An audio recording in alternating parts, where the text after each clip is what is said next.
Samuel Cross says, certainly, the Slavs did not begin their historical career under this name but under another that etymologically relates to the English expression wens or the German expression wenden, often applied to the Slavs even in our time. It is surprising that Cross does not mention the Serbs. He simply skips over this name.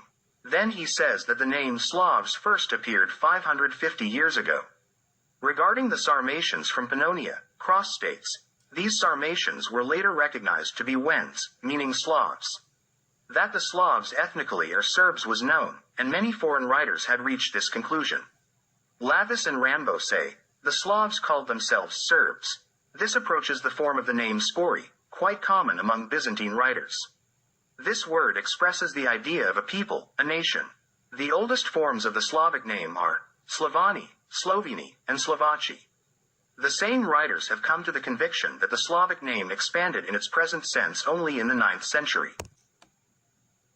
In the 9th century, a Bavarian geographer wrote in the Chronicle the following, Descriptio civitatem ad septentrionalem plagum Danubi. Ariuani, quad tantum est regnum, ut ex eo conste gentis sclavorum exorte sint et originem, sicut affirmant, ducant. This translates to, the Serbs, whose kingdom, or state, is so large that all Slavic nations originated from them, as they themselves claim. Hormeyer Sashev, page 282-283, Munich. Karl von Zornig states, the correct and common name for all Slavs was Serbli. Ethnographie der Österreichischen Monarchie, Vienna, Volume L, 1857. Kallage, in his History of the Serbs, writes, according to the research of the best scholars, all Slavic nations were called Serbs in ancient times, and the Slavs and Antes were only branches of this family. 65.1, page 42. A little further in the same work, Kallage adds, the common name Serb later disappeared. The name Anti completely vanished by the 5th century AD, and from the 6th century, the names Slavi and Sloveni appear in chronicles. 65.1, page 43. Seebergen Robert. Initially, all Slavs were called Wends or Serbs. The Serbs of Illyria are indeed the oldest among the Slavs. 65.1, page 40, J. G. Cole. The name Serb was once one of the great internal designations of the Slavs. 65.1, page 40. Karl Eckermann. Wends, Spori, Serbs, these are general names for the Slavs. 65.1, page 40. The list of foreign writers who have argued that all Slavs are of Serbian origin is not exhaustive. This is a well-known and accepted fact. There is no need to dwell longer on proving something that has already been proven and is self-evident. It is necessary to briefly address the name Sarmati, for which we have already mentioned that it is a name modified by one letter from Sarbati. As we noted, Romanians still call Serbs, Sarbi. The replacement of the letter B with the letter M occurred under the influence of Greek writers. These are well-known cases, such as Sarbigatusha, Sarmajatusha, Serbium, Sirmium, Serbil, Sermil, etc. Cosmas of Prague, from the 12th century, mentions the following forms of the name Sarmat: Soromatas, Salomatas, Foromatas, Sarmatas, Sauromatas, and he personally uses the form Soromatas. 152, page 129. It is strange that Cosmas writes the Serbian name as Zaribin in one place, and the publisher corrects it to Sorab. Joseph Dubrovsky wrote in a letter to Jernej Kopitar, SRB, however, is nothing else but Sarmat, shortened and slightly altered. 65.1, page 45. Johan Karian wrote that the name Sorabi originated from the name Sarmati through letter substitution. 57, page 115. It is true that letter substitution is involved, but it is not that the name Serbi originated from Sarmati. Rather, it is the other way around. Like Karian, David Hittredge also thought that Serbs received their name from Sarmati. 57, page 171. Vadianus says, there are two Sarmatias, the Asian one from the Don and the Azov Sea to the east, and the European one from the Don to Germany and from the Baltic Sea to the Danube. The Jazyges and Dacians are Sarmatians. The Romans call the Rumelians Dacians. 16, page 65. The capital of the Dacians and Getae was called Sarbigatusha. Bergman says, The people of the Sarmatian branch are ancestors of the Slavs, Wends, and Lithuanians. 43, page 3. Again, Vadianus. Scythia is generally called Sarmatia. Poland is part of the Great Sarmatia.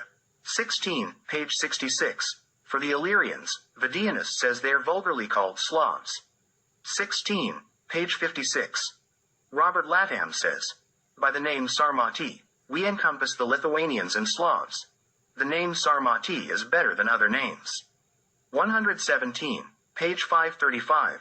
Then, Latham says, of all Japhethites, the Sarmatians have preserved their old beliefs the longest. They speak a language closest to Sanskrit.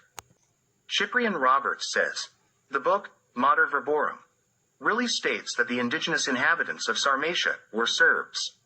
I will emphasize the observation that the name Serbs was used precisely as the name Veneti to designate the entire Slavic race. Regarding the Serbs mentioned by Pliny and Ptolemy near the Azov Sea, he says, these Russian Serbs, even in the 9th century AD, represented a great people. For the tribes of Styria, Carniola, Carinthia, and the Venetian Gulf, the same author states that they were called not only Veneti but also Serbs, and this name was especially used by German knights, heirs of Charlemagne. Then he continues, just as we have seen that Slavs, under the name Wends, simultaneously inhabited, before Christ, the shores of the Baltic, Adriatic, and Black Seas, similarly, geographers from the beginning of the Christian era represent them as Serbs, who seized Poland and Old Prussia, and at the same time the steppes of southern Russia. Lukovich notes here that at that time there was no name for Poland, Czech Republic, or Russia, and the region around the Adriatic Sea, where the Slavo-Serbs have preserved to this day their original name. 65.1, page 135, Cyprian Robert also stated the following. Proto-Serbs from the lower Danube and the Black Sea are the ancestors of all Slavs. Roberts derives the origin of the names Veneti, Veneti, Wends, from the name of the solar deity Vid, in the sense of the light of the sun, which was widespread among the Slavs. Solovyov states that tradition preserved among ancient writers indicates that the Sarmatians originated from the Medes, a tradition confirmed by science. The Sarmatians worshipped the sword and fire as deities. 176.1, page 87. We have already extensively explained the origin and case of the Medes. In addition to what we have already mentioned, the assertion that the Sarmatians originated from the Medes tells us only that they were the same people. However, it is more accurate to say that the Medes originated from the Sarmatians. The fact that Solovyov mentions that the Sarmatians worshipped the sword and fire indicates a common phenomenon among all Serb Slavic tribes. The sword was the symbol of the god of war, Ares, and fire symbolized the sun god. Ancient writers have stated that among the Scythians, the god of war was represented by a sword. We have already mentioned Vadianus's note that Scythia is generally called Sarmatia. Another widely spread religious symbol among the ancient Serbs was the ubiquitous role of the tree of life. It is not simply the view of the Druidic oak but a much more profound understanding of the role of the tree as a symbol of nature's fertility. The oak was often taken as the tree of life, but it is not the only one. In the Bak ritual, it is the ivy. Often, it is an undefined tree in the form of decoration. Solovyov further states that the most well-known tribes from the Sarmatians were the Jazyges in the west and Roxolani in the east, followed by the Bastarnae, divided into 3 generations: Atmans, Sidons, and Pevises. Emperor Hadrian had to pay tribute to the Jazyges in Roxolani. 176.1, page 87. The name Jazyges usually refers to Serb tribes between the Danube and Tisa rivers. The name originated from the Serbian word jezik, language, Yeziki, languages, and had the same meaning as the later Slavs. An important historical document is Nestor's chronicle from the Petrarch Lavra, written in the 11th century. One significant drawback of this document is that Nestor, its author, was not familiar with older history, and he does not mention the Roxolani. He applies the Slavic name to all Serbian tribes, according to the state of the 11th century, calling these same tribes by the names of his time, names that did not exist 1,000 years earlier. Nestor states that all Slavs originate from Illyria and begins the true history of the Slavs from Trajan's conquest of Dacia. Due to the invasion of enemies, the Vlachs, whom he identifies as Romanians, the Slavic tribes moved from the Danube region to the northeast. From this Serbian people who left the Danube, 5 main tribes emerged: Polans, Drevlians, Dregovics, Novgorodan Slavs, and Polochans. One tribe in the Danube region was called Lashani, after the forested area where they lived. Such a name is found in Montenegro, Liashani, and in Serbian folk songs in the name of the city Lijedan. From these Lashans came the Polans who settled in the fields around the Dniester River. From these Polans later emerged the Poles, Lutics, Masovians, and Pomeranians.